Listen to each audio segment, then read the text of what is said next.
हरे कृष्णा। तो अभी हम भगवद गीता के चौथे अध्याय के अंतर्गत श्लोक संख्या 25 पर विचार करेंगे।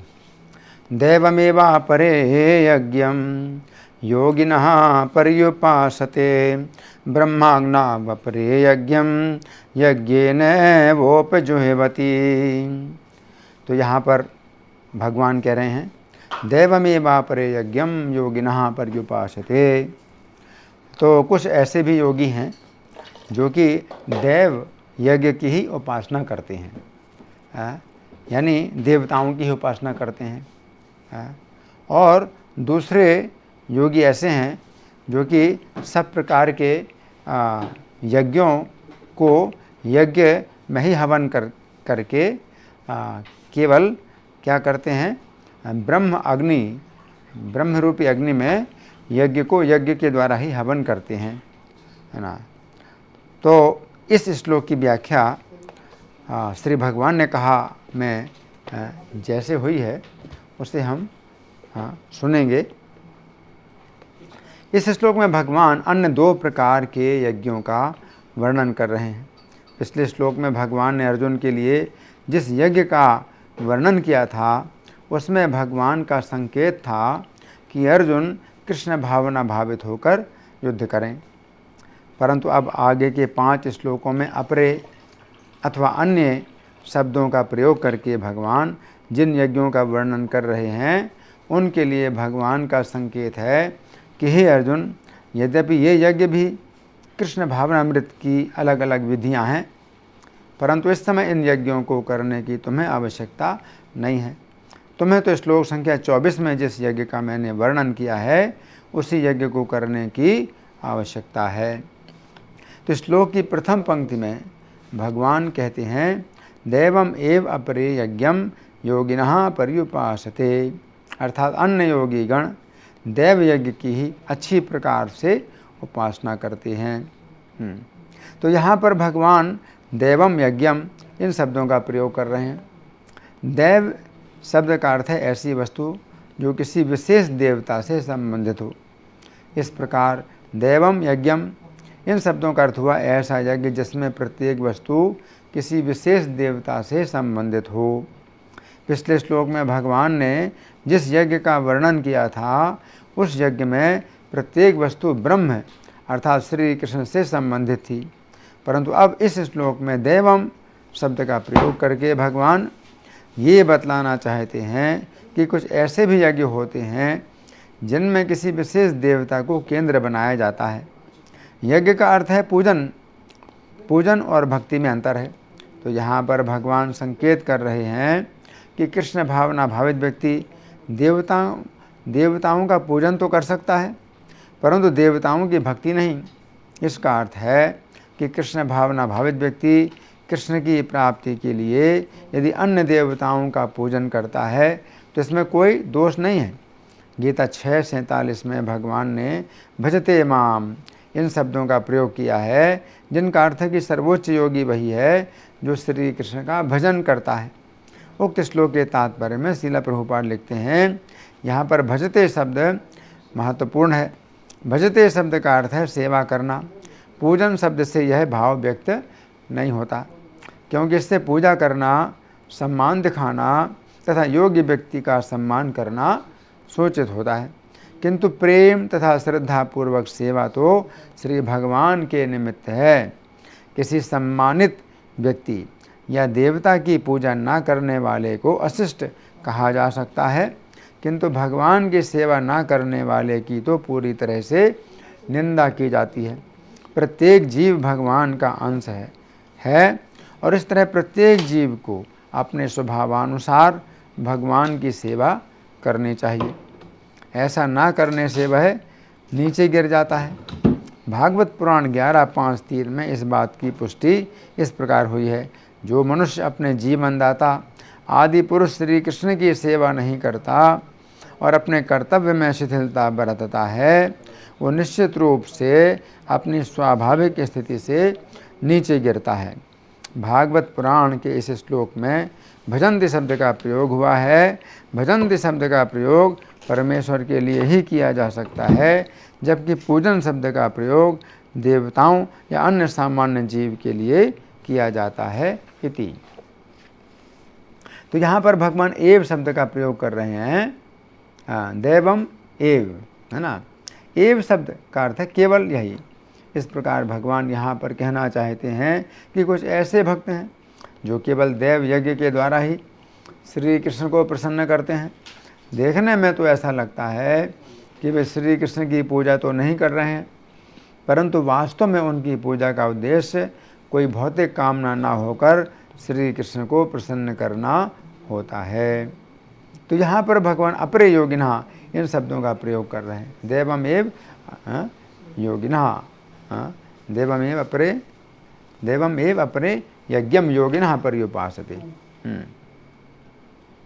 तो अपरे योगिना इन शब्दों का प्रयोग कर रहे हैं। अपरे शब्द का अर्थ है अन्य तथा योगिना शब्द का अर्थ है भक्तगण। इस प्रकार अपरे योगिना इन शब्दों का अर्थ हुआ अन्य भक्तगण। तो यहाँ पर भगवान कह रहे हैं कि अन्य भक्तगण किसी विशेष देवता का पूजन रूपी यज्ञ करते हैं।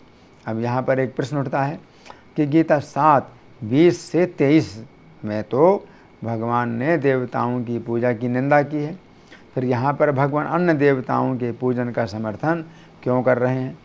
हमें समझना चाहिए कि भगवान ने वहाँ पर ऐसे लोगों की निंदा की है जिनके ज्ञान का भौतिक कामनाओं के द्वारा हरण हो चुका है। इसका अर्थ है कि भगवान उन लोगों की निंदा कर रहे हैं जो अपनी इंद्रिय तृप्ति के लिए अथवा भौतिक वरदानों को प्राप्त करने के लिए श्री कृष्ण को छोड़कर अन्य देवताओं का पूजन करते हैं। परंतु यहाँ पर भगवान योगिना शब्द का प्रयोग करके संकेत कर रहे हैं कि यदि श्री कृष्ण के भक्तगण किसी देवता का पूजन करते हैं तो वह पूजा अपनी इंद्रिय तृप्ति के लिए ना होकर श्री कृष्ण की प्रसन्नता के लिए ही होती है।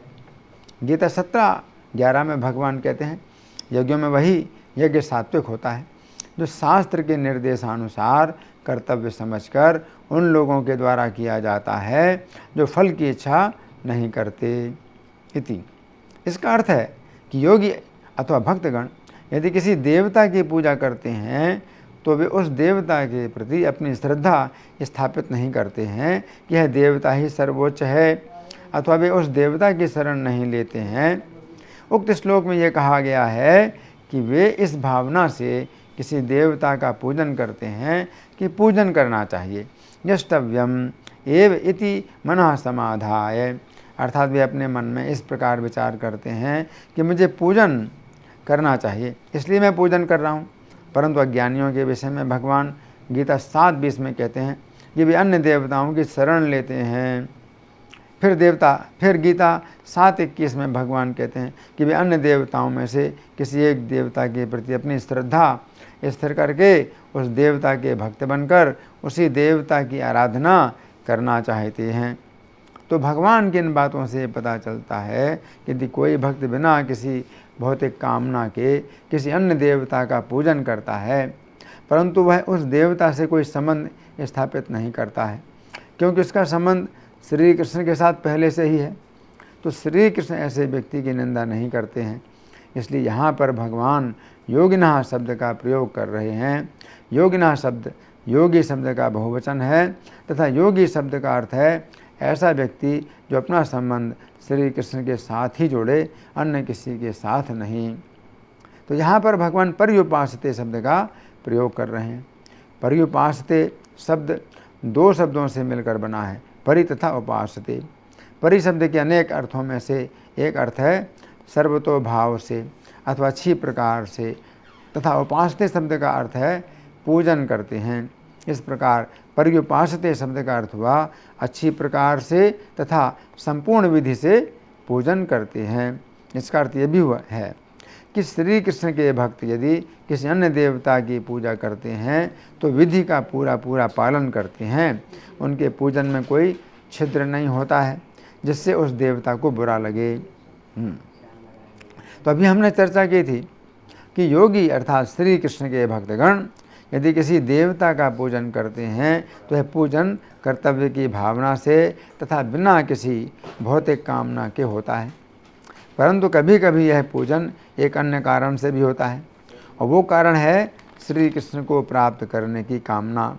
अभी हम कुछ उदाहरणों पर विचार करेंगे कि आवश्यकता पड़ने पर भक्तगण कभी कभी किसी देवता का पूजन करते हैं, परंतु उनका पूजन श्री कृष्ण को प्राप्त करने के लिए ही होता है, अन्य किसी भौतिक कामना की पूर्ति के लिए नहीं।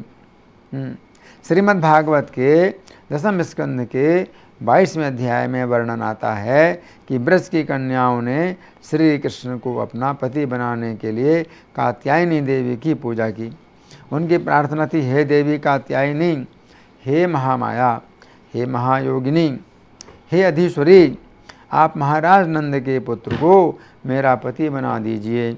इस प्रार्थना के साथ उन्होंने 1 मास तक नियमों का पालन करते हुए श्री कृष्ण की चेतना में तथा इसी संकल्प के साथ कि श्री कृष्ण मेरे पति बने व्रत किया। व्रत की समाप्ति पर श्री कृष्ण ने उनके इस व्रत का अनुमोदन करते हुए कहा, हे शुद्ध हृदय वाली देवियों, तुम्हारा ये व्रत पूर्ण निर्दोष है, क्योंकि देवी कात्यायनी की पूजा करने के पीछे तुम्हारे व्रत का उद्देश्य यही था कि तुम मुझे प्राप्त करना चाहती हो इति।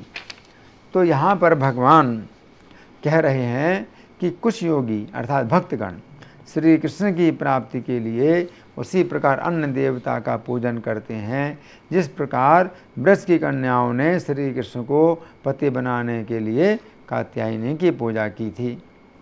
श्रीमद् भागवत के 10वें स्कंद के 53वें अध्याय में वर्णन आता है कि अपने विवाह के पूर्व श्रीमती रुक्मिणी देवी ने अंबिका के मंदिर में जाकर प्रार्थना की, हे शिव पत्नी अंबिका, मैं बारंबार आपको नमस्कार करती हूँ, कृपया मुझे ऐसा वरदान दीजिए कि भगवान श्री कृष्ण मेरे पति बन जाएं। इस प्रार्थना के साथ रुक्मिणी ने जल, सुगंधि, अन्न, धूप, वस्त्र, माला, हार, आभूषण तथा अन्य सामग्रियों से तथा दीपक से आरती उतारकर देवी की पूजा की। इस प्रकार यहाँ पर भगवान कह रहे हैं कि कुछ योगी अर्थात भक्तगण श्री कृष्ण की प्राप्ति के लिए अन्य देवता का पूजन करते हैं, जिस प्रकार श्रीमती रुक्मिणी देवी ने श्री कृष्ण को अपना पति बनाने के लिए अंबिका की पूजा की। अब तीसरा उदाहरण श्रीमद् भागवत के 10वें स्कंद के 56वें अध्याय में वर्णन आता है कि जिस समय सत्राजित ने श्री कृष्ण के ऊपर मिथ्या आरोप लगाया कि श्री कृष्ण ने उसके भाई प्रसेनजित का वध करके स्यमंतक मणि ले ली है, उस समय श्री कृष्ण अपने ऊपर इस मिथ्या कलंक को दूर करने के लिए उस मणि का पता लगाने के लिए वन में गए।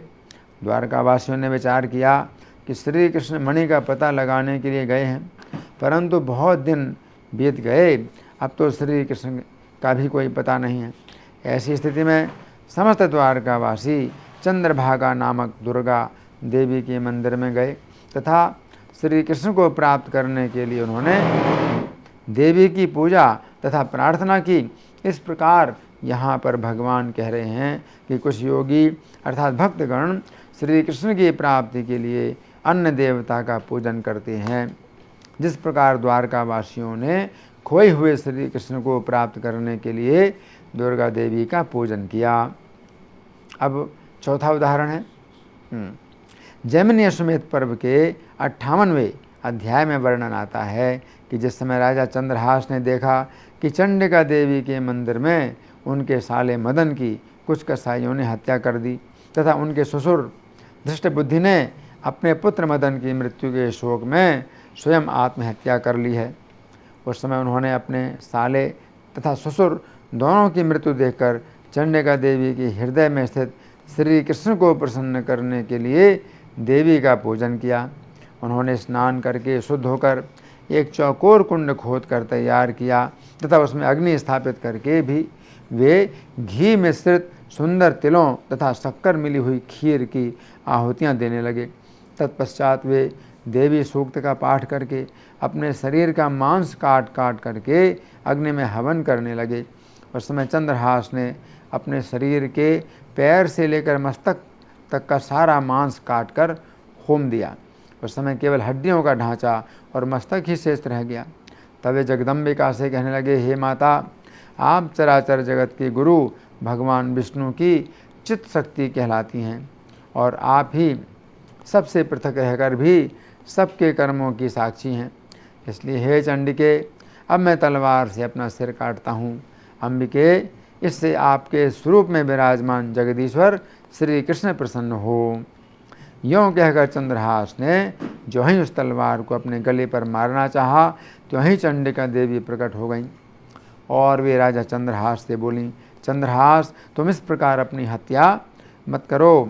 हे श्री कृष्ण भक्त, अब मैं तुम पर प्रसन्न हूँ, अतः तुम स्वेच्छानुसार मुझसे 2 वर मांग लो, निश्चय ही तुम्हारा मंगल होगा। इति। तब चंद्रहास बोले, जगत को पवित्र करने वाली देवी, आपको प्रणाम है। माता, मेरा पहला वर तो यह है कि प्रत्येक जन्म में मेरी सदा श्री कृष्ण के चरणों में भक्ति बनी रहे, और दूसरे वर के रूप में मैं यह याचना करता हूँ कि ये मरे हुए दोनों पिता पुत्र जीवित हो जाएं। श्री देवी ने कहा, राजन, श्री कृष्ण के चरणों में तुम्हारी अविचल भक्ति, अविचल सात्विकी भक्ति बनी रहेगी, और तुम्हारा पुत्र भी शूरवीर होगा, जो अपनी भक्ति से श्री कृष्ण को संतुष्ट कर देगा। इति। ऐसा कहकर चंडिका देवी ने मदन तथा धृष्ट बुद्धि को जीवित कर दिया तथा चंद्रहास का शरीर भी पहले की तरह क्षतिहीन हो गया। इस प्रकार यहाँ पर भगवान कह रहे हैं कि कुछ योगी अर्थात भक्तगण श्री कृष्ण को प्रसन्न करने के लिए अन्य देवता का पूजन करते हैं, जिस प्रकार राजा चंद्रहास ने श्री कृष्ण को प्रसन्न करने के लिए चंडिका देवी का पूजन किया था। अब श्लोक की दूसरी पंक्ति में भगवान कह रहे हैं, ब्रह्म अग्नौ अपरे यज्ञम यज्ञेन एव उपजुह्वति, अर्थात अन्य योगी जन पर ब्रह्म रूपी अग्नि में यज्ञ के द्वारा यज्ञ का ही हवन करते हैं। यहाँ पर भगवान ब्रह्म अग्नौ इन शब्दों का प्रयोग कर रहे हैं। पिछले श्लोक में भी ब्रह्म अग्नौ इन शब्दों का भगवान ने प्रयोग किया था। उस समय हमने ब्रह्म अग्नौ इन शब्दों की व्याख्या की थी कि ब्रह्म अर्थात श्री कृष्ण की ही शक्ति अथवा श्री कृष्ण का ही मुख अग्नि है, परंतु यहाँ पर ऐसी व्याख्या लागू नहीं होती है। यहाँ पर ब्रह्म शब्द का अर्थ तो वही है जो पिछले श्लोक में था, अर्थात परब्रह्म श्री कृष्ण, परंतु अग्नि का अर्थ यहाँ पर प्रत्यक्ष रूप से अग्नि ना होकर मानी हुई अग्नि है। इसका अर्थ है कि यहाँ पर भगवान श्री कृष्ण स्वयं अपने आप को अथवा अपनी सेवा को एक प्रकार की अग्नि मान रहे हैं। यहाँ पर भगवान यज्ञम यज्ञेन उपजुह्वति इन शब्दों का प्रयोग कर रहे हैं, जिनका सामान्य अर्थ है यज्ञ का यज्ञ के द्वारा हवन करते हैं। अब हम विचार करेंगे कि यज्ञम शब्द का यहाँ पर क्या अर्थ है।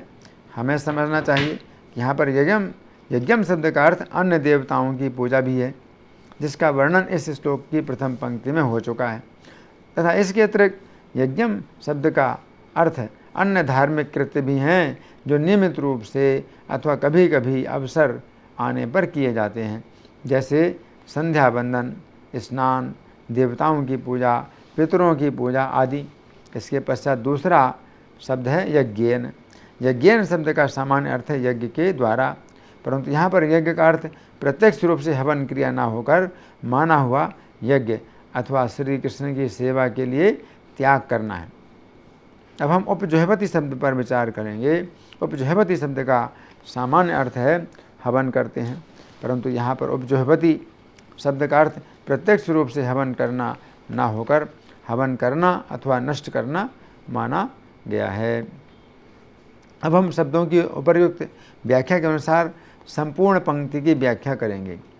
इस संपूर्ण पंक्ति में भगवान कह रहे हैं, ब्रह्म अग्नौ अपरे यज्ञम यज्ञेन उपजुह्वति, अर्थात अन्य योगी जन अर्थात भक्तगण ब्रह्म की अग्नि अर्थात श्री कृष्ण की सेवा रूपी अग्नि में यज्ञ का अर्थात सभी प्रकार के धार्मिक अनुष्ठानों का यज्ञ के द्वारा अर्थात श्री कृष्ण की सेवा रूपी भावना के द्वारा हवन करते हैं, अर्थात त्याग करते हैं।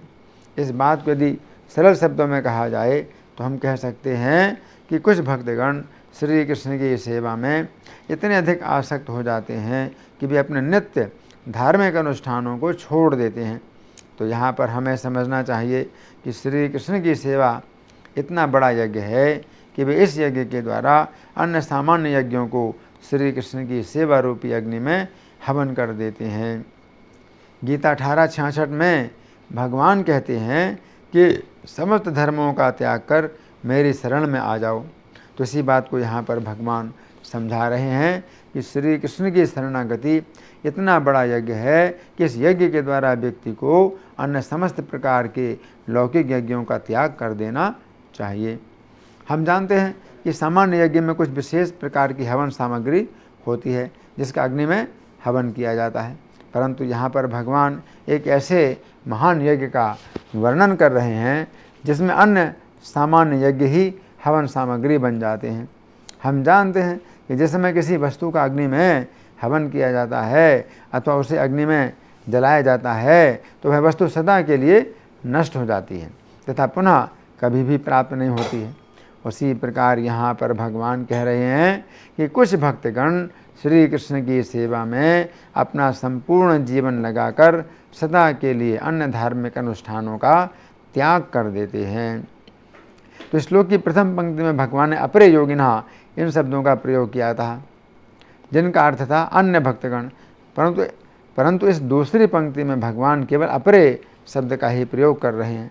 यहाँ पर भी हमें समझना चाहिए कि भगवान अपरे शब्द का प्रयोग करके अपरे योगिना इन शब्दों का ही संकेत कर रहे हैं जिनका अर्थ है अन्य भक्तगण।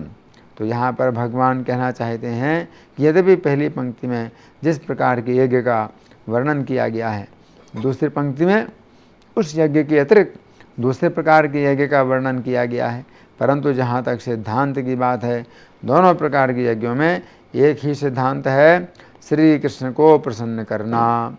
अतः कुछ भक्तगण पहले प्रकार का यज्ञ करते हैं तथा कुछ अन्य भक्तगण उस प्रकार का यज्ञ ना करके दूसरे प्रकार का यज्ञ करते हैं।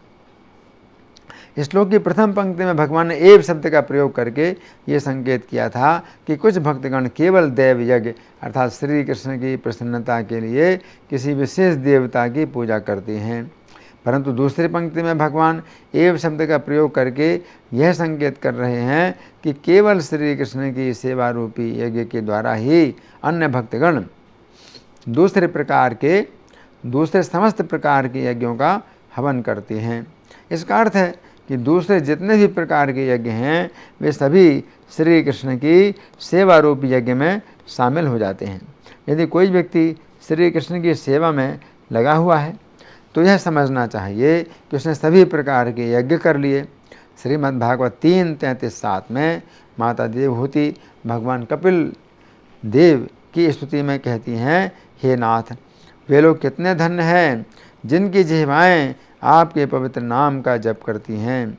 कुत्ता खाने वाले वंशों में उत्पन्न होकर भी ऐसे पुरुष पूज्य हैं जो पुरुष आपके पवित्र नाम का जप करते हैं। उन्होंने सभी प्रकार की तपस्याएं तथा हवन कर लिए तथा सभी प्रकार के सदाचार प्राप्त कर लिए। उन्होंने सभी प्रकार के तीर्थों में स्नान कर लिया और समस्त वेदों का अध्ययन भी कर लिया है। इति गीता 8:28 में भगवान कहते हैं, जो व्यक्ति भक्ति मार्ग स्वीकार करता है वो वेदाध्ययन, तपस्या, दान, दार्शनिक चिंतन तथा सकाम कर्म करने से प्राप्त होने वाले फलों से वंचित नहीं होता। वह मात्र भक्ति संपन्न करके इन समस्त फलों की प्राप्ति करता है और अंत में परम नित्य धाम की प्राप्ति करता है। गीता 2:52 के तात्पर्य में श्रील प्रभुपाद लिखते हैं, भगवत भक्तों के ऐसे अनेक उदाहरण हैं जिन्हें भगवत भक्ति के कारण वैदिक कर्म कांड से विरक्ति हो गई। जब मनुष्य श्री कृष्ण को तथा उनके साथ अपने संबंध को वास्तविक रूप में समझ लेता है तो वह सकाम कर्मों के अनुष्ठानों के प्रति पूर्णतया विरक्त हो जाता है, भले वह अनुभवी ब्राह्मण ही क्यों न हो। भक्त परंपरा के महान भक्त तथा आचार्य श्रीपाद माधवेंद्र पुरी का कहना है, हे संध्या वंदन के नियम तुम्हारा कल्याण हो, हे स्नान के नियम तुम्हें नमस्कार है, हे देवताओं तथा पितरों का तर्पण करने के नियम मैं अब तुम्हारा पालन नहीं कर सकता हूँ, मुझे क्षमा करो। अब तो मैं जहाँ भी बैठता हूँ उसी स्थान पर मैं यादव कुल के श्रेष्ठ पुरुष तथा कंस के शत्रु श्री कृष्ण का ही स्मरण करता हूँ, और इस प्रकार मैं अपने पाप बंधन से मुक्त हो सकता हूँ। मेरे लिए इतना ही पर्याप्त है। अब मुझे अन्य किसी भी नियम का पालन करने की आवश्यकता नहीं है। वैदिक रस्में तथा अनुष्ठान यथा त्रिकाल संध्या, प्रातःकालीन स्नान, पितृतर्पण आदि नवदीक्षितों के लिए अनिवार्य हैं, किंतु जब कोई पूर्णतया कृष्ण भावना भावित हो और श्री कृष्ण की दिव्य प्रेमा भक्ति में लगा हो, तो वह इन विधि विधानों के प्रति उदासीन हो जाता है, क्योंकि उसे पहले से ही सिद्धि प्राप्त हो चुकी है। यदि कोई व्यक्ति परमेश्वर श्री कृष्ण की सेवा करके ज्ञान प्राप्त कर लेता है, तो उसे शास्त्रों में वर्णित विभिन्न प्रकार की तपस्याएं तथा यज्ञ करने की आवश्यकता नहीं रहती। इसी प्रकार जो व्यक्ति ये नहीं समझता है कि वेदों का उद्देश्य श्री कृष्ण तक पहुंचना है और वो अपने आप को अनुष्ठान आदि में व्यस्त रखता है, वो केवल अपना समय नष्ट करता है। कृष्ण भावना भावित व्यक्ति शब्द ब्रह्म की सीमा अथवा वेदों तथा उपनिषदों की परिधि को भी लांघ जाता है। यदि इस प्रकार भगवान यहाँ पर कह रहे हैं कि कृष्ण भावना भावित व्यक्ति श्री कृष्ण की सेवा रूपी अग्नि में श्री कृष्ण की शरणागति रूपी यज्ञ के द्वारा वैदिक कर्मकांड रूपी यज्ञों का हवन करते हैं, जिस प्रकार श्रीपाद माधवेंद्र पुरी ने किया। अब श्रीमद् भागवत के चौथे स्कंद के 23वें अध्याय में वर्णन आता है कि जिस समय निरंतर भक्ति करते रहने से पृथु महाराज का मन शुद्ध हो गया तथा वे श्री कृष्ण के चरण कमलों का चिंतन करने लगे, उस समय वे परम विरक्त हो गए और पूर्ण ज्ञान प्राप्त करके वे समस्त संशयों से परे हो गए। जिस समय वे देहात्म बुद्धि से पूर्णतया मुक्त हो गए तथा उन्होंने भगवान श्री कृष्ण को परमात्मा के रूप में प्रत्येक प्राणी के हृदय में देखा, उस समय वे अपने हृदय में ही श्री कृष्ण के द्वारा समस्त आदेश प्राप्त करने में समर्थ हो गए। अतः उन्होंने योग की अन्य समस्त विधियों का त्याग कर दिया। उनकी योग सिद्धियों में भी रुचि नहीं रह गई, क्योंकि उन्होंने अब अनुभव किया कि जीवन का चरम लक्ष्य तो श्री कृष्ण की भक्ति ही है। और जब तक योगी तथा ज्ञानी लोग श्री कृष्ण कथा के प्रति आसक्त नहीं होते हैं, तब तक उनके समस्त संशय दूर नहीं होते हैं। इस प्रकार भगवान यहाँ पर कह रहे हैं कि कृष्ण भावना भावित व्यक्ति श्री कृष्ण की सेवा रूपी अग्नि में श्री कृष्ण की शरणागति रूप यज्ञ के द्वारा योग की अन्य विधियों रूपी यज्ञों का हवन करते हैं, जिस प्रकार पृथु महाराज ने किया।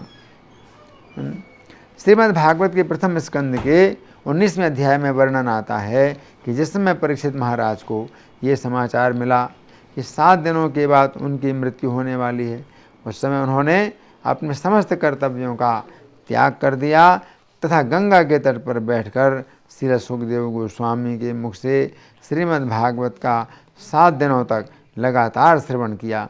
तो यहाँ पर हमें समझना चाहिए कि श्रीमद् भागवत एक महान अग्नि है, जिसमें परीक्षित महाराज ने श्रीमद् भागवत के श्रवण रूपी ज्ञान यज्ञ के द्वारा अपने समस्त प्रकार के कर्तव्यों रूपी यज्ञों का हवन कर दिया।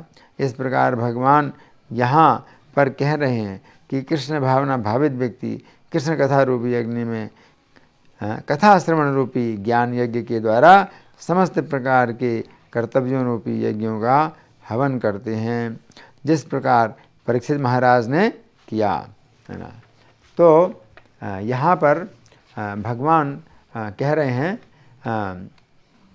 ब्रह्माग्नावप्रे यज्ञम यज्ञेन एव उपजुह्वति, कि ब्रह्म की अग्नि में ही अन्य योगी लोग ब्रह्म की अग्नि में ही यज्ञ का हवन करते हैं यज्ञ के द्वारा, है ना। तो यज्ञ के द्वारा ही यज्ञ का ब्रह्म अग्नि में हवन करते हैं, है ना। तो इसका मतलब क्या है कि ब्रह्म अग्नि में हवन करते हैं, तो इसका मतलब ये है कि जो अग्नि है, जो अग्नि है तो वो क्या है, जैसे कृष्ण कथा परीक्षित महाराज जब अपने राज्य के सब कर्तव्यों को त्याग करके श्रीमद् भागवत का श्रवण करते हैं तो श्रीमद् भागवत का श्रवण ही अग्नि है, और कथा श्रीमद् भागवत की कथा ही अग्नि है, और कथा श्रवण रूपी ज्ञान यज्ञ के द्वारा समस्त प्रकार के कर्तव्यों रूपी यज्ञों का हवन करते हैं, है ना। तो हवन क्या किया है उन्होंने? समस्त प्रकार के कर्तव्य। तो परीक्षित महाराज के जो है लिए बहुत से कर्तव्य थे राज्य के, लेकिन सब कर्तव्यों का उन्होंने हवन कर दिया है। और क्या करते हैं? कृष्ण कथा का जो है श्रवण करते हैं। तो ये जो है ऐसा यज्ञ है जिसमें कोई व्यक्ति श्री कृष्ण की भक्ति में पूरी तरह से लग जाता है। धन्यवाद। हरे कृष्णा।